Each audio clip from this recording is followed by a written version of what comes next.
I've been meaning to make this video for many months now because earlier this year I came across an excellent question / post on Quora that caught my attention. The question was, as a financial advisor, what is the most common mistake you see people making with their personal finance? There were 87 answers in total, and the first post alone was packed with excellent information. It looked like only a dozen answers or so were actually answered by financial advisors, so everything from this video will focus on those replies. I'll link to that article in the description, of course. So today, I bring you the top worst financial mistakes, that sounded weird, that I came across and believe in and most agree with. I chose 10 from my list that started at around 20 and put my own thoughts to them. That means 10 money mistakes to avoid according to financial planners, remixed by an everyday finance nerd seeking early retirement. My name is Frankie. Welcome back to The Money Resolution. I put out videos to help you achieve financial independence twice a week. Subscribe if you like my approach to talking money and want to see more from me. Like this video if I earn it by the end, and let's get started. Money mistake number 1, not investing early. When is the right time to get started with investing? Literally, as soon as you can. Typically, people in their 20s contribute close to the bare minimum into a 401k, and that's about it as it pertains to investing. That was definitely me. I missed out on a decade of compound interest growth, and that's a big reason why I actually make these videos. I want to help people avoid the same mistakes. But here's the potentially shocking math. If you did nothing but max out a Roth IRA, that's $6,000 a year, since you were 21, by age 41, you'd have over $300,000. By age 51, you'd have nearly $800,000. And by age 61, assuming you never touched it and you earned a steady 8% growth each year, you'd have nearly $1.8 million to enjoy in retirement. 1.8. I've been studying this stuff for years, and those numbers for this screenshot actually got me to double take. I thought for sure I did something wrong when I saw the results. The best part with a Roth IRA is that you've already paid taxes on that $6,000 annually, so that $1.8 million, it's all yours, tax-free. Now, imagine if you contributed $6,000 to a Roth and $6,000 to a 401k every year. By age 51, you'd be at $1.5 million, and you could comfortably retire early. Now, I'm obviously oversimplifying everything, as the market will have its ups and downs, but running these numbers hopefully emphasizes the importance of getting started early. If you wait until your 40s, you'll need to contribute $20,000 a year for 20 years to get to 1 million. Doable, but much more difficult when time isn't on your side. Number 2 is not saving enough. Only 18% of people feel confident that they have enough money saved for retirement, meaning a whopping 82% of the US population is not on track to retire on time. When I talk about savings, I like to talk about savings rate. That's the percentage of your after-tax income you set aside for future you. It's not short-term savings for a vacation or concert tickets or a big purchase like a car, because that's still spending. To encourage you though, I do think my definition of saving is worth mentioning here. So saving is anything that positively impacts your net worth. That means making a payment towards your student loans or credit cards is technically saving, or at least any amount that goes towards the principal of the debt. As an example, if you pay $500 to student loans and $200 of that goes to interest, you saved $300. Investing is also saving. That includes your 401k or similar work-sponsored retirement account.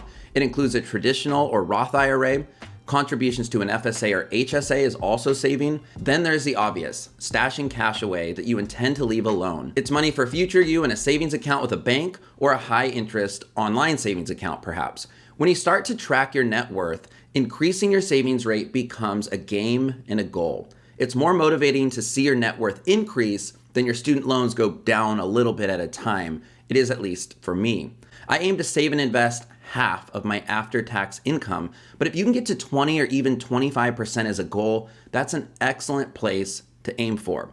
20% is perfect in your 20s, but definitely aim higher if you're in your 30s or 40s and you feel behind. Number 3 is living on borrowed money. Now let's talk about debt a little bit more, because the average person has over $5,000 in credit card debt alone. It's clearly a real issue, and it's one that most people need to tackle head on and aggressively. Nearly every US adult finds himself in debt at one point or another, whether it's a car loan, credit card debt, student loans, a mortgage, or maybe the worst of all, a check advance payday loan. It seems that this is the American way.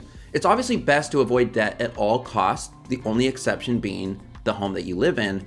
All other debt is bad debt. If you have multiple consumer debts, paying them off should become mission critical number one. And in rank order of payoff importance because of higher interest, I would prioritize payday loans, then credit cards, car notes, then student loans, and any other personal loans or money owed to friends or family should probably also be towards the top. With debt, you're robbing from future you for current pleasures. Debt will only make it much harder to save, and it'll feel near impossible to invest to the level you should towards retirement, meaning you're going to miss out again on years of compound interest returns where the money your investments make also earn money. This is a dead horse on my channel, so I'll stop beating it and I'll also stop using that phrase. Gross. Mistake number 4 is not maintaining a contingency fund. Here's another drum I beat often. We all know an emergency fund can be a lifesaver, but I want to offer my realistic perspective in terms of the exact amount of money you should have saved in an emergency fund based on age and life situation. In your teenage years, make it a goal to save your first $1,000, either before you go off to college or before you turn 20. You'll probably need to do tasks for neighbors or get a part-time job.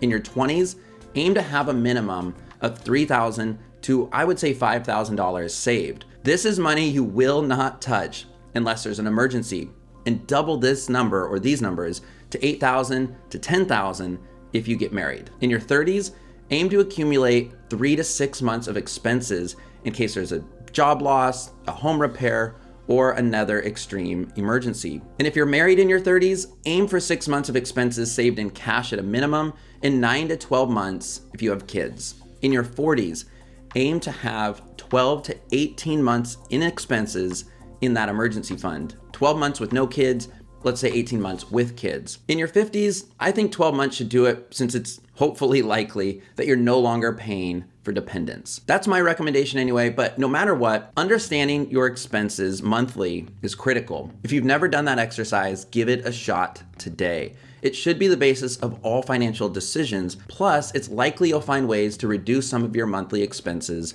in that process. Number 5, being too pessimistic or too conservative.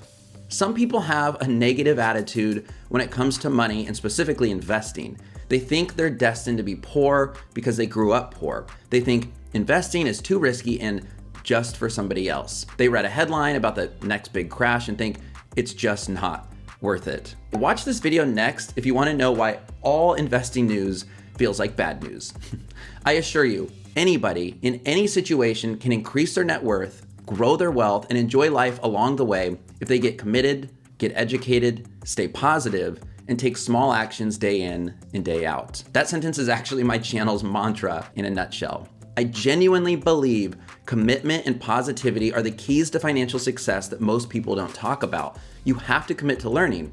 If you do so, you'll know that the stock market goes up and down historically, but it returns 8% a year on average. Again, with my Roth IRA example, you could become a millionaire by investing $6,000 a year by the time you hit retirement. Now, the best part is, when you get educated, you learn investing isn't difficult, especially with the tools in fintech we have today. Tax advantage accounts, automation, dividend reinvestment plans. You can set up once and then it's totally hands-off. Again, fintech and so on.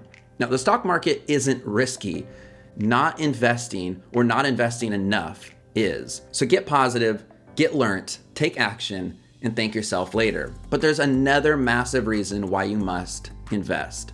Mistake number 6 is ignoring inflation. It is critical you keep inflation in mind as you work on your financial plan and action steps for the future. A dollar is worth much less than it used to be. In fact, $40 in 1985 is equivalent to the purchasing power of $101 today. Now, set in reverse, $100 in 1985 gets you the buying power of less than $38 in 2021, 36 years later. That's because everything gets more expensive each year. Think 2 to 5% more expensive, as you can see on screen, around 3% I would say on average. Only once since 1955 has the dollar actually become more valuable in a year, and that was by less than 0.5%. In other words, to make it very, very clear here, your dollar is worth less each and every year. The sad reality is, at this rate, it's going to require more money than most people think if you're in your 30s or especially in your 20s. That's why it's critical you invest. Otherwise, even if you save cash, that cash is literally losing value every year in a bank account. I recommend you run your numbers though through a retirement calculator that accounts for inflation annually. Here's one on screen I like, and I'll drop a link to this one in the description. But a bit of a warning, if you run your retirement numbers for the first time, it might be a bit of a gut punch, but it also might be that gut punch that many people need to get moving and get invested. For the path to get there, again, see mistakes 1 and 2. Number 7, trying to time the market. In a perfect world, you would buy stocks and index funds when they're at their lowest and you would sell them at their highest, right? The reality is far, far different. There's no way to time the market. Nobody can do it consistently. There are far too many variables and factors that dictate the market on any given day or even any given minute. If it was easy, everybody would do it. Even those that study the market for a living and have done so for decades will tell you it's impossible to time it. The better alternative? Don't try. Instead, do 1 or 2 things really right and you'll set yourself up to sleep better at night. What are those 1 or 2 things? Well, first is dollar cost averaging. This is investing a set amount at a set consistent interval, ignoring market conditions. I don't look if the market's up or down. I don't care. I don't spend any time researching or actively investing. I don't manually move money or physically place trades.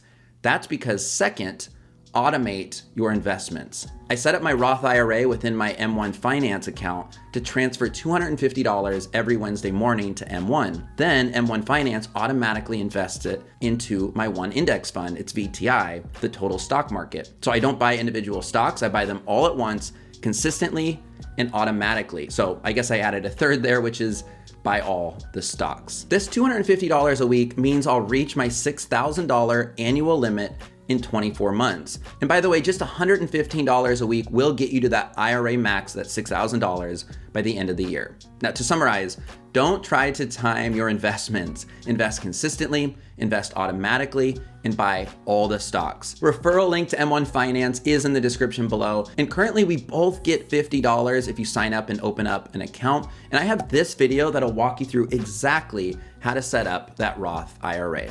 Number 8 is being grossly underinsured. Look, insurance isn't sexy, I get it, so I'll keep this one brief. Most people have car insurance and might consider insurance for expensive toys like laptops, jewelry, or car rentals, but they don't consider disability insurance, life insurance, or better, health insurance. Now, an emergency fund is great for smaller emergencies or unexpected life events like your car getting towed or a job loss, but insurance is there to cover everything else. A disease, unexpected death. Look, I said I'll be brief and I don't want to be depressing, but do a roundup of your insurance. Think holistically, especially if you have a family. I have and recommend term life insurance, and you can get a policy for as little as $20 a month for 20 or 30 years, and your family will be covered if anything unexpected happens to you. I use and love Haven Life. I also have emergency-only pet insurance for $19 a month through POP, and standard pet insurance for just over, I think, $50 a month with Pet Plan. I'll drop my referral links to those below if those are of interest. Rover and Fluffy need insurance too. Those might be the worst pet names. Let me know if you've heard of worse pet names than Rover and Fluffy. Insurance feels like dead money, but it is absolutely necessary. And don't forget to check for better rates or cheaper policies at least once a year or so. Number 9 is lack of estate planning. Now, I briefly mentioned the importance of creating a will in a recent video, and a few of you actually commented on that and said, yep, I need to do that. And thank you, Frankie, for the reminder. So here's your reminder, do that. It's important and it's not as painful as you might think. Make sure everything you worked so hard for to earn or build or grow ends up in the correct hands. For example, I've heard countless stories on podcasts about divorced couples that forgot to update their estate plan after their separation, and therefore an ex-wife or an ex-husband is getting everything instead of a current wife or husband. Let me know in the comments if you'd like to see a whole video on wills and estate planning. I have a company I'd like to talk about and recommend, but I also want to make sure there's interest before I reach out to them and get them involved in that video, or just see a professional and get this big check mark checked off. Finally, number 10, it's a simple one, but a biggie.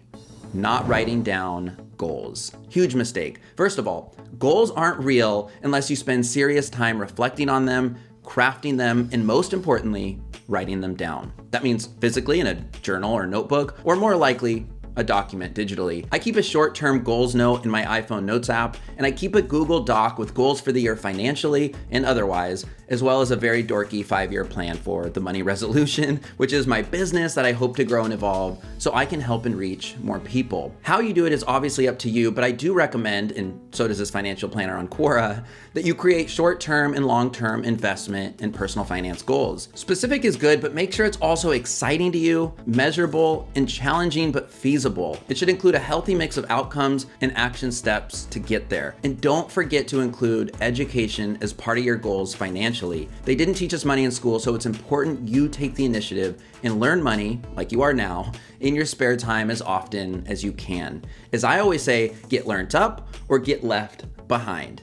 I've actually never said that, but maybe I'll start saying it, although I don't know if learnt is a word. My name is Frankie. Your name is congratulations for getting to the end. This is the Money Resolution. I'm here twice a week, spreading the good word of financial literacy to help you, yes you, get resolved to get good with money. So join in on the fun and subscribe so we can hang out more often. I've got some great stuff coming up in the queue you won't want to miss. Like this video if you liked it and I earned it. It's great for the algorithm and good feedback for me. Let me know which of these 10 that I'm recapping here on screen spoke to you most. Hopefully I provided a healthy mix of overall best practices when it comes to your money and therefore your future. Again, link to that Quora thread will be below, as well as everything else I referenced and recommended. Have an awesome week or weekend ahead, and I hope to see you in a few days on the next one. Thanks.